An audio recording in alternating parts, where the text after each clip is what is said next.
The day the aliens arrived started like any other. The morning news talked about the weather, sports, and politics. No one knew everything would change by noon. Dr. Olivia Wright was eating lunch at her desk in NASA headquarters when the alert came in. 3 massive objects had just passed Jupiter, moving fast toward Earth. At first, people thought they were asteroids. But asteroids didn't change direction, and they certainly didn't slow down in perfect formation. "Get the president on the line," said Director Phillips, his voice surprisingly calm. "And someone find me coffee. It's going to be a long day." Within hours, every major government knew. Within a day, so did the public. The ships, each one bigger than the largest aircraft carrier, took position around Earth's orbit, equally spaced apart. They made no move to attack. They simply waited. Panic hit some cities. People rushed to stores, buying water, food, and supplies. Others went to churches or gathered with family. But most just watched their screens, waiting to see what would happen next. Captain Daniel Ross watched the situation from the bridge of the Liberty, Earth's newest space vessel. Though called advanced by Earth standards, the Liberty was little more than a high-tech shuttle compared to the alien ships. "Any response to our signals?" Ross asked his communications officer. "Nothing yet, sir," said Natalie Brown, her fingers moving quickly across her console. "We've tried all frequencies and even light patterns." The United Earth Defense Council formed quickly, a mix of military leaders and scientists from every major nation. They gathered in an underground facility in Geneva, Switzerland. Old enemies sat next to each other, united by a common concern. "We need to appear strong but not threatening," said General Kevin Ward of the U.S. forces. "But also not weak," added Admiral Liu of the Chinese fleet. "We cannot invite an easy conquest." Dr. Wright was flown to Geneva on a military jet. As the world's leading expert on potential alien languages, she was now perhaps the most important person on the planet. She had spent 15 years creating systems to communicate with non-human intelligence. Now she would find out if any of it worked. On the 3rd day, the aliens finally responded. A signal came simultaneously to every major communication center on Earth. The message was simple: a series of mathematical equations, followed by basic elements from the periodic table. "They're establishing common ground," Dr. Wright explained to the council. "Mathematics and physics are universal. They're building a foundation for more complex communication." Within a week, basic language exchange was happening. The aliens called themselves the Xorian Collective. They spoke of peace and cultural exchange. But something about their choice of words bothered Dr. Wright. "They keep referring to Earth as adequately prepared for integration," she told Captain Ross during a video call. "It sounds friendly enough, but integration into what? And why only adequately?" Ross nodded. "Military command is concerned too. The aliens have shared nothing about their weapons or defenses. When our ships get too close to theirs, they issue friendly warnings." The first month passed with growing exchanges. The Xorians shared images of their homeworld, a planet orbiting a red dwarf star, with massive city structures and rings of satellites. They requested information about Earth's governments, population centers, and resource locations. For proper cultural exchange, their messages said. In a private meeting room, General Ward looked at the latest intelligence reports. "They've scanned our entire planet 3 times now. That's not cultural curiosity. That's tactical assessment." President Hoffman stood by the window, looking at the night sky, where one of the alien ships was visible as a new star. "What are our options if they're not as friendly as they claim?" "Limited," Ross admitted. "Our best weapons wouldn't dent their smallest ship based on what we've observed." Dr. Wright looked up from her tablet. "Then we better hope they're telling the truth about coming in peace." The Xorian ambassador's first message to Earth's people was broadcast worldwide. "We come to welcome you to the galactic community. Earth is now adequately prepared for integration. This is a great honor."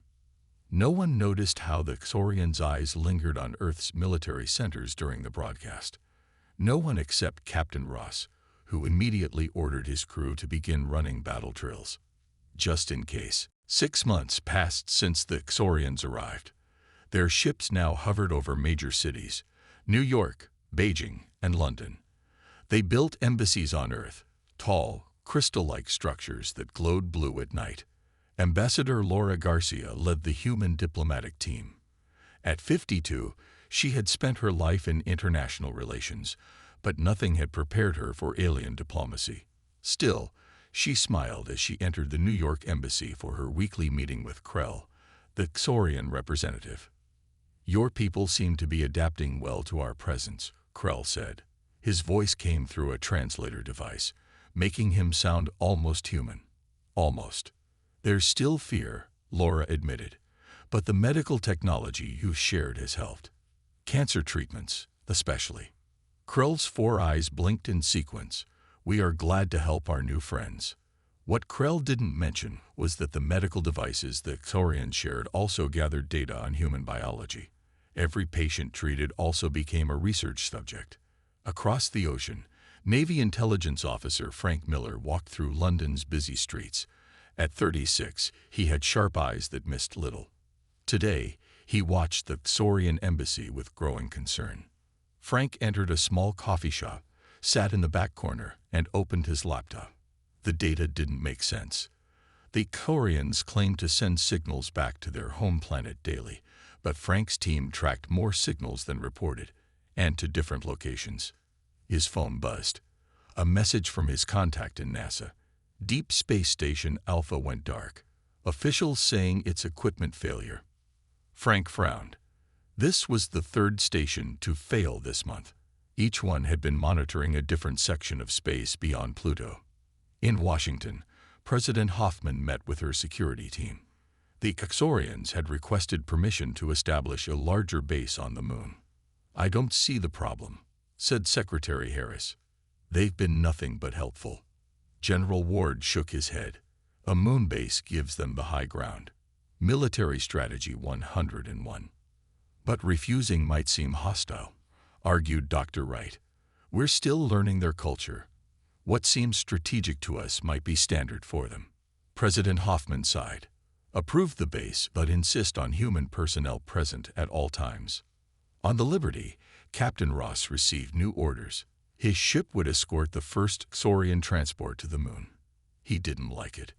"Keep weapons systems ready," he told his second-in-command, Paul Kelly. "Just don't make it obvious."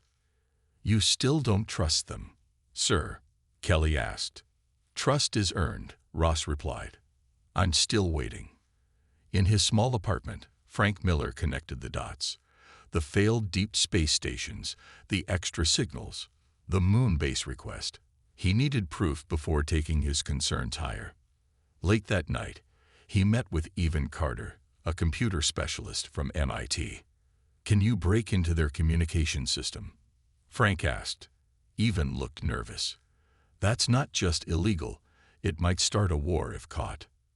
"Something's already starting," Frank insisted. "We just don't know it yet." Reluctantly, Evan agreed to help. They worked for 3 days, using a backdoor in the translation software to access Saurian messages. What they found chilled them both. "We need to see the president," Frank said, downloading the evidence. At the United Earth Defense Council meeting the next day, Dr. Wright noticed something odd about Krell's behavior. The Saurian seemed tense, his normally fluid movements stiff. "The colony on Mars shows great progress," Krell said. "We are impressed with human adaptation skills." "Thank you," said Laura, "though we've had some communication issues with Mars lately." Krell's upper eyes narrowed slightly. "Solar interference, perhaps." Later, Laura spoke privately with Dr. Wright. "He knew about the Mars communication problems before I mentioned them." "How?" Dr. Wright had no answer, but the question troubled her. On Mars, the colony's director Sam Powell looked at the unusual readings from their sensors. A large object had appeared on the far side of the planet, then vanished when they tried to get a better look. "Send another message to Earth," he told his team. And this time, encrypt it with the emergency protocol. The message never arrived. Instead, Frank Miller watched in horror as his security clearance identified an incoming Saurian fleet, not from their home system, but from hiding places in the Kuiper Belt. The ships were moving toward Mars, weapons active. The attack on Mars happened without warning. 5 Saurian ships surrounded the colony and opened fire. The colony's small defense system lasted only minutes before failing.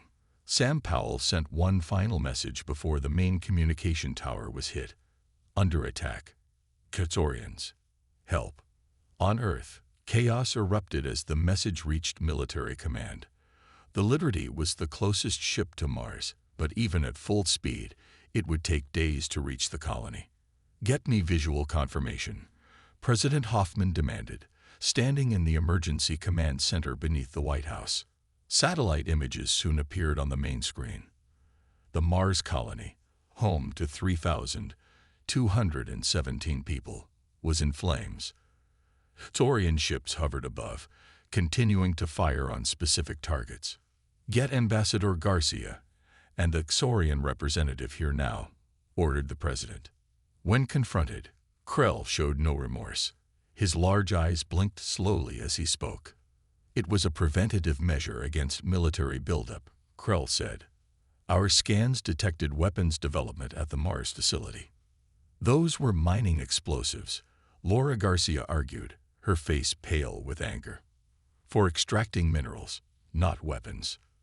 A misunderstanding, perhaps, Krell replied, but the decision cannot be reversed. Reports came in throughout the day. Most colonists died in the first minutes of the attack. A few hundred had reached emergency bunkers, but those too were being targeted. The Liberty changed course toward Mars at maximum speed. Captain Ross knew they had little chance against the Saurian warships, but they couldn't leave survivors to die. All weapons systems online, he ordered, and prepare the experimental railguns. Colonel John Patterson, head of the Mars Defense Force, gathered the survivors in the deepest bunker. With communications down, they had no way to know if help was coming. We have food and oxygen for 2 weeks, he told them, and I have no intention of surrendering. The bunker shook as another blast hit nearby. The Saurians were being thorough, using scan technology to find any remaining human life signs. Patterson had one card left to play. Before communications went down, he had ordered the activation of Project Hammer, an experimental weapons platform disguised as a communications array on Mars' smaller moon, Deimos. How soon can it be ready? He asked his remaining engineer, Sophia King. 20 minutes, if the targeting system works, she replied. But it only has enough power for one shot. On Earth, Frank Miller rushed into the Pentagon with his evidence. The data he and Evan had gathered showed this wasn't an isolated incident. The Saurians had been planning this attack for months. Look at these communication patterns, he explained to General Ward. They'd been reporting on our defenses, our technology levels, our response times. This wasn't a misunderstanding. It was reconnaissance for invasion. General Ward studied the data before making the most important phone call of his career. Back on Mars, Colonel Patterson gave the order. The communications array on Deimos rotated, revealing its true purpose, a massive electromagnetic cannon. It fired once, sending a tungsten rod at near-light speed into one of the Saurian ships. The alien vessel split in half, its energy core destabilizing in a brilliant flash that temporarily blinded satellite monitoring systems. When the light faded, one Saurian ship was gone. The others paused their attack, clearly surprised. On the Liberty, Captain Ross received new orders directly from the president. Engage when in range. Show them we can fight back. The Saurian fleet surrounding Earth suddenly changed formation. 3 large ships broke orbit and headed toward Mars, weapons charged. We have detected unusual energy readings from your military installations, Krell announced to the emergency session of the United Nations. This is concerning. His next words were broadcast worldwide. The Mars incident was merely a demonstration of our capabilities. Earth must surrender unconditionally within 24 hours, or we will be forced to take similar action against your major cities." In the silence that followed, President Hoffman stood slowly. "Tell your leaders," she said calmly, "that Earth does not respond well to threats." Below the Oval Office, in a bunker far deeper than anyone knew existed, a group of 12 people sat around a table. The sign on the wall read, "Contingency Program." "It's time," said Director Michelle Harris, looking at faces that had kept secrets for decades. "Activate all units." Deep beneath the Rocky Mountains, Director Michelle Harris walked through a facility that officially did not exist. The walls were lined with technology no civilian had ever seen. People in plain uniforms worked at stations monitoring every corner of the solar system. "Status report," she said to the room. "All facilities are coming online," replied a technician. "Global activation at 93%. Michelle nodded. For 30 years, she had helped run the contingency program, an international secret kept even from most elected officials. Created during the Cold War, it had one purpose: prepare Earth for threats from beyond. In Washington, President Hoffman was brought to a secure room where Michelle appeared on screen. "Madam President," Michelle said, "I'm Director Harris of Contingency. You've been briefed on our existence, but not our capabilities. That changes today." The president leaned forward. "I was told your program was theoretical, a planning committee for possible alien contact." Michelle almost smiled. "That's what every president is told. In reality, we've been preparing since 1952. 1952. The president looked confused. The Roswell incident wasn't a weather balloon. The craft was real, as was the technology we recovered. For 70 years, we've reversed engineered it, while keeping the world thinking we were decades behind where we actually are." In another part of the facility, Dr. Alan Barnes prepared his presentation. At 71, he had spent his entire career with contingency. He adjusted his glasses as world leaders joined the video conference. "The Saurians believe our most advanced weapons are chemical rockets and basic energy shields," he explained. "That's because it's all we've ever let them see." He pressed a button, showing a global map with hundreds of blinking dots. "These are our hidden facilities. Underwater bases, underground bunkers, and orbital platforms disguised as debris. Inside them is the real Earth Defense Force." On the screens around the room, video feeds showed massive hangar doors opening beneath oceans and inside mountains. Ships emerged, vessels far more advanced than anything publicly known. "We've maintained a technological mask," Dr. Barnes continued, "making sure any signals, tests, or demonstrations stayed within certain limitations. The Exorians attacked because they think we're easy targets. They have no idea what they're actually facing." Colonel Patterson and the Mars survivors felt the bunker shake again. The Exorian ships had resumed their attack, trying to eliminate any remaining resistance. Their oxygen would run out in days. Then their emergency radio crackled. "Mars Colony, this is Captain Lewis of the EDF Sentinel. Hold position. Rescue incoming." Patterson looked at the others in confusion. "EDF Sentinel? That's not a registered Earth vessel." Outside, 6 ships appeared seemingly from nowhere, their advanced cloaking technology deactivating. They were Earth ships, but unlike any Patterson had ever seen. Sleek and predator-like, they moved with impossible speed. The Exorian vessels fired, but their shots were absorbed by shields far stronger than Earth was supposed to possess. The Sentinel returned fire, cutting through one alien ship with precision. On the Liberty, Captain Ross received new orders. "This is Director Harris. Your ship is now under contingency command. Proceed to these coordinates." At the location, a seemingly empty spot in space, a massive door opened in what appeared to be a cloaked space station. Inside, crews worked to fit the Liberty with new weapons and shields. "What is all this?" Ross asked the station commander. "The real Earth defense system," she replied. "The one we've kept hidden for decades. In Geneva, The United Nations Security Council met in emergency session. The Korean ultimatum was minutes from expiring. "We must decide now," the Secretary General said. "Do we reveal our true capabilities or maintain the deception a little longer?" Frank Miller, invited to share his intelligence findings, spoke up. "The Xorians have committed to their course. They believe we're weak. The element of surprise is our best advantage." Ambassador Laura Garcia nodded in agreement. "They attacked without provocation. They killed thousands. Diplomacy has clearly failed." President Hoffman made the final call. "Send the message to all Xorian ships. Tell them exactly this: stop attacking, or we stop pretending to be courteous." The room fell silent. "And if they don't stop?"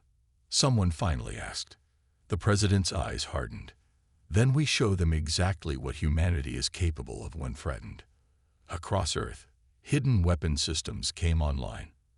The mask was about to come off. The Xorians did not take Earth's warning seriously. Instead, they attacked again. A beam of energy from their largest ship hit Jakarta, destroying the city in seconds. Over 10 million people died without warning. "This is what happens to those who resist," Krell announced in a worldwide broadcast. "Your next cities will be Beijing, then New York, then London. Surrender now." In the White House Situation Room, President Hoffman watched the footage of Jakarta's destruction. Her hands shook, but her voice remained steady. "Activate all contingency assets," she ordered. "Full deployment." The Secretary of Defense looked worried. "Madam President, once we reveal our true capabilities, there's no going back. The world will know we've been hiding this technology for decades." "Better an angry public than a dead one," she replied. "Execute the order." President Hoffman addressed the world an hour later. People everywhere watched on screens, afraid and confused. "Citizens of Earth," she began. "Today we faced an unprovoked attack on Jakarta by the Xorian forces. Millions of innocent lives were lost. The Xorians demand our surrender, believing we cannot fight back effectively." She paused, her expression hardening. "They are wrong. For 70 years, Earth has maintained a careful deception. We have hidden our true technological capabilities, preparing for this day. My final message to the Xorian fleet is simple: stop attacking, or we stop pretending to be courteous." The message was translated and sent to every Xorian ship. On their command vessel, the Xorian leaders laughed at what they considered empty threats. "Humans are so dramatic before defeat," said Supreme Commander Vrax. "Prepare the weapons for Beijing." But as they aimed their weapons, something unexpected happened. The oceans began to move. Massive doors opened in the Atlantic, Pacific, and Indian Oceans. From these underwater bases rose Earth ships, hundreds of them, far more advanced than anything the Xorians had seen humans operate before. In orbit, satellites that had appeared to be simple communications devices transformed, revealing powerful weapon systems. What looked like space junk rearranged itself into defensive platforms. Captain Lisa Dawson commanded the first wave of Earth's hidden fleet. Her ship, the Defiance, rose from beneath the Pacific Ocean, water streaming from its sleek hull. "All ships, form attack pattern Delta," she ordered. "Target the Xorian command ship only. Minimum casualties, maximum impact." The Earth fleet moved with incredible speed, their engines using technology similar to the Xorians' own. The alien vessels fired, but their shots were absorbed by shields they didn't know Earth possessed. "What is happening?" Commander Vrax demanded as his sensors showed the approaching fleet. "These are not human vessels. They cannot have this technology." The Defiance fired first. A beam of concentrated energy cut through the Xorian command ship shields like they weren't there. The shot disabled their main weapon system without destroying the vessel. "This is Captain Lisa Dawson of the Earth Defense Force," she broadcast to the damaged ship. "That was a warning shot. The next one won't be." In New York, people cheered as they watched the Xorian ships retreat from Earth orbit. The vessels that had seemed so threatening now fled from the Earth fleet. Ambassador Laura Garcia entered the Xorian embassy, where Krell waited, his usual confidence gone. "Your people lied," he said. "You have technology equal to ours." "No," Laura replied coldly. "We have better technology than yours. We just never felt the need to boast about it." On Mars, the Earth ships rescued the survivors. Colonel Patterson stared in amazement at the advanced vessels that had come to their aid. "Why keep all this secret?" he asked Captain Lewis. "We could have prevented the attack." "Because," Lewis explained, "there are worse threats than the Xorians out there. We needed to know who our enemies were before showing our hand." In orbit around Jupiter, the Xorian fleet regrouped. Commander Vrax called for reinforcements. He had underestimated these humans, but he would not make that mistake again. The real war was just beginning. Director Harris watched from contingency headquarters as data flowed in. The first phase had worked perfectly. Earth had revealed enough to surprise the Xorians, but not everything. "Prepare Phase 2, she ordered. "It's time to show them what happens when you attack Earth." The Xorians were angry. Commander Vrax gathered his largest fleet yet, over 300 warships pulled from nearby star systems. They would not be humiliated by a primitive planet. "Our first attack was too gentle," Vrax told his officers. "This time, we used full power. No more buildings. No more cities. We cracked the planet itself." The massive invasion force moved toward Earth like a swarm of metal insects. Their weapons could turn oceans to steam and mountains to dust. Even with Earth's surprising technology, Vrax felt certain they could not stop such overwhelming force. On Earth, people watched the approaching fleet on their screens. Some panicked. Others prayed. Most simply waited, trusting their leaders had more surprises ready. They were right. In Nevada, at a facility known publicly as Area 51, an ordinary-looking janitor named William Reed entered a special elevator. He placed his hand on a scanner, and the elevator descended far deeper than anyone outside contingency knew existed.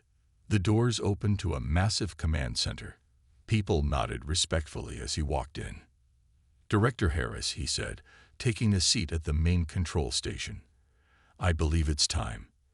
Michelle Harris smiled slightly. "Indeed it is, General Reed." Few knew that William Reed was actually the highest-ranking military strategist in contingency's history. For 40 years, he had lived as a janitor, hiding in plain sight while designing Earth's true defense systems. "Planetary shield online," he ordered. Around the world, hidden installations activated.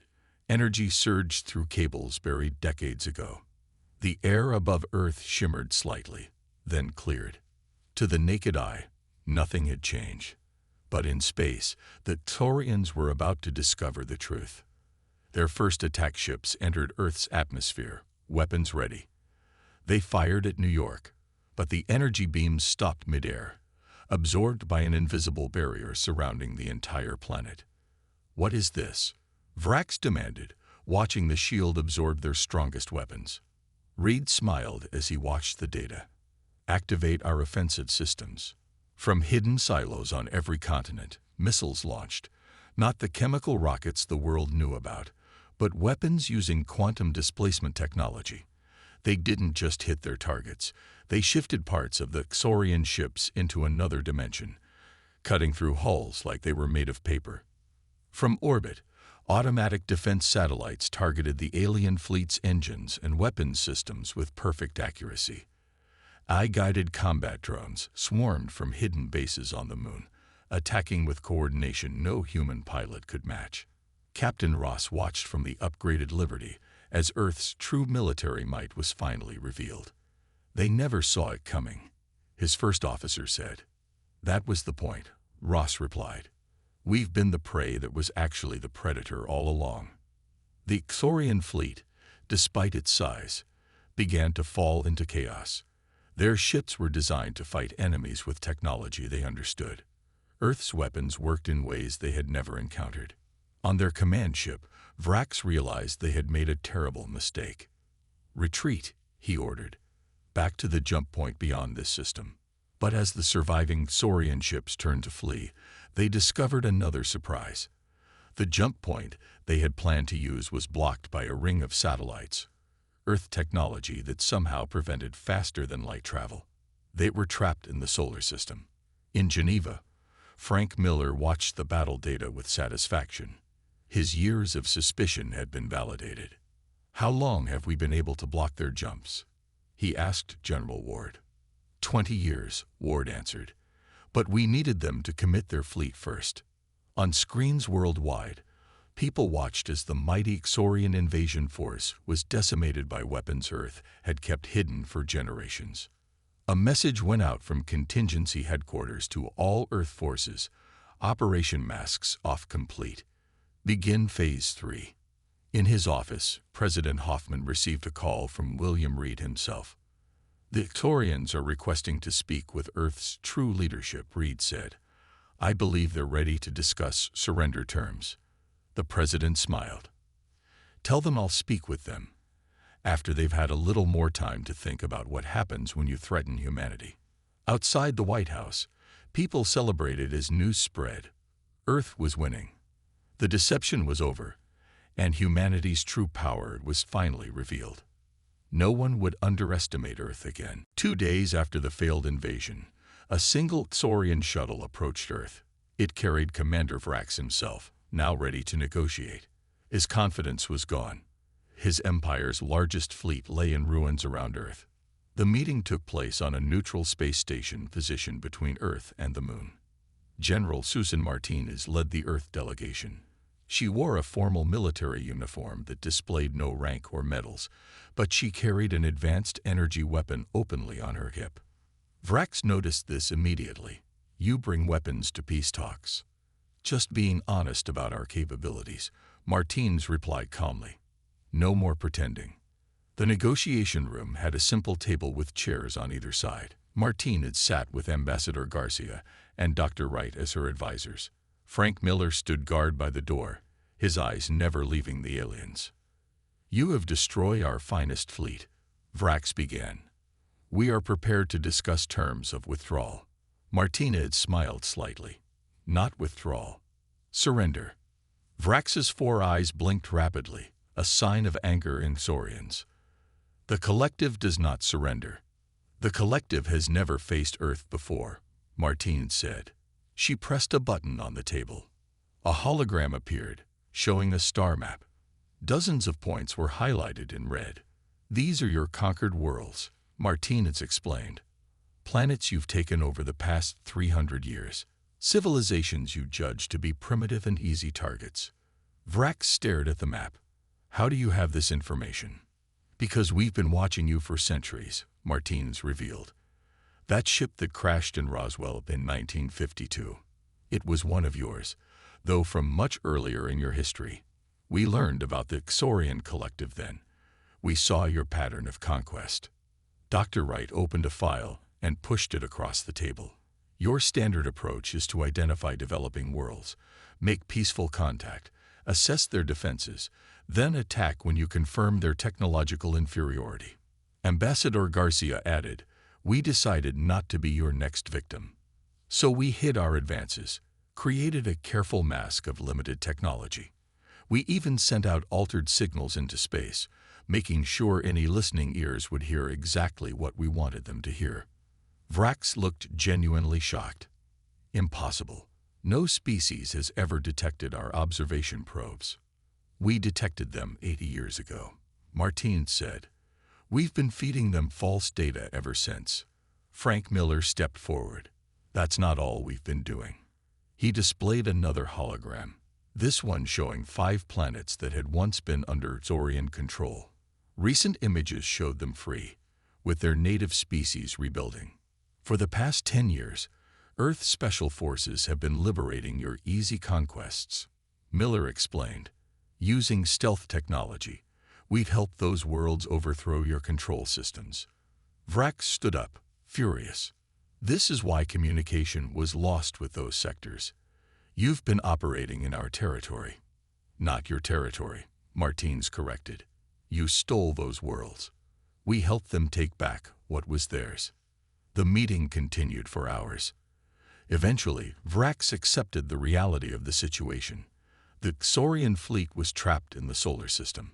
Their homeworld was now vulnerable. Earth ships could reach Xorian space before reinforcements could be organized.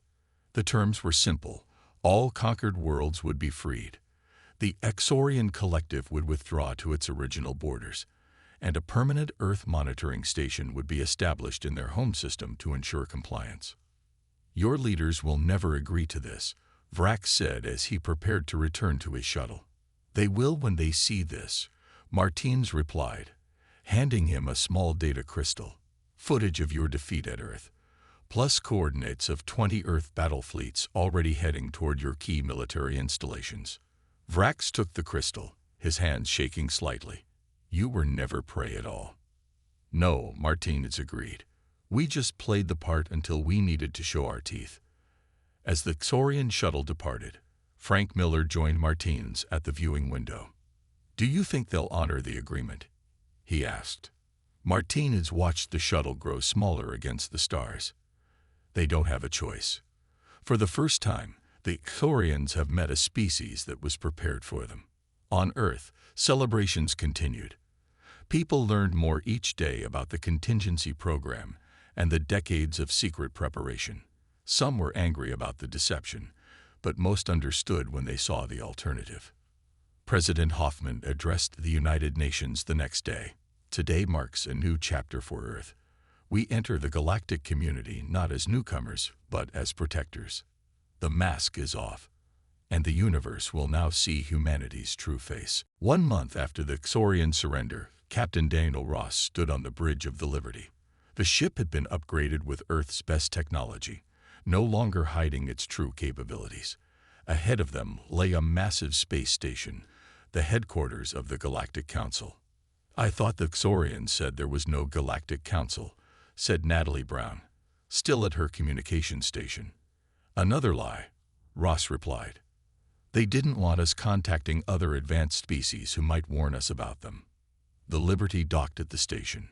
Ross led the Earth delegation through corridors filled with aliens of all shapes and sizes. Some looked almost human. Others were completely different. Floating gas clouds, crystalline structures, and beings made of pure energy. In the main chamber, representatives from 200 worlds sat in a circular arrangement. The Earth delegation took their assigned seats, feeling the eyes of the galaxy upon them. The council leader, a tall blue-skinned being, opened the session. We welcome Earth to the Galactic Council. Few worlds have ever entered our ranks by defeating a collective invasion force. Fewer still have done so while protecting other developing worlds. Ross nodded respectfully. Behind him sat Dr. Olivia Wright, now head of Earth's new diplomatic corps, and General Susan Martinez, representing Earth's military. The Xorians have ruled this section of the galaxy through fear for too long, the council leader continued. Earth's actions have inspired others to resist. On a large screen, footage played showing planets celebrating their freedom from Xorian control. Billions of beings on dozens of worlds were rebuilding their societies. Dr. Wright stepped forward to address the council. Earth has established new communication protocols with these freed worlds. We offer protection and assistance without demanding control. A representative from one of the freed planets, a small green being with 4 arms, spoke next. For generations, we lived under Xorian rule. We believed no one could challenge them. Earth showed us another way. The council session continued for hours as agreements were made and treaties signed. Earth would help patrol the borders of freed planets. In return, they would gain access to technologies and resources from across the galaxy. Later, in a private meeting room, Ross spoke with representatives from species that looked surprisingly similar to humans. We've been watching Earth for centuries, explained one of them, who called himself Mentor. Many of us used the same strategy you did, hiding our true capabilities from aggressors. There are more species like us, Martins asked. Dozens, Mentor replied. We call ourselves the Hidden Ones, species who appear primitive but maintain advanced technology in secret. It's a common survival strategy in a dangerous galaxy. Dr. Wright realized something important. The Roswell ship. You sent it deliberately, didn't you? To warn us about the Xorians. Mentor nodded. We tried to warn many worlds. Some listened. Others didn't believe us until it was too late. Back on Earth, Michelle Harris supervised the construction of an official contingency headquarters, no longer hidden underground but standing proudly in Geneva. The time for secrets was over. President Hoffman reviewed plans for Earth's first official colony ships. With the Xorian threat contained, humanity could expand to the stars openly. Will we maintain any of our hidden technology? She asked William Reed, who had finally accepted public recognition for his work. Some, he answered. Old habits die hard, and there are always new threats to prepare for. 6 months later, the Liberty led a fleet of Earth ships on their first official diplomatic mission through Council space. As they traveled, they passed planets where humans were welcomed as heroes and liberators. On the bridge, Captain Ross looked at the stars ahead. For centuries, we thought we were alone, vulnerable in a hostile universe. Turns out, we were never alone. And we certainly weren't vulnerable. Dr. Wright joined him at the viewing window. The Victorians chose the wrong planet to threaten. They did, Ross agreed. We gave them fair warning. Stop attacking, or we stop being courteous. And now? Dr. Wright asked. Ross smiled as the ship entered faster than light travel, heading toward new alliances and adventures. Now the galaxy knows. Earth keeps its promises, both the warnings and the friendships. Across the stars, word spread about the humans from Earth. A species that appeared gentle until threatened. A civilization that hid its strength until needed. Protectors of the weak who had defeated the mighty Xorian collective. The message was clear to all who heard it. Earth was ready for the galaxy. And the galaxy had better be ready for Earth.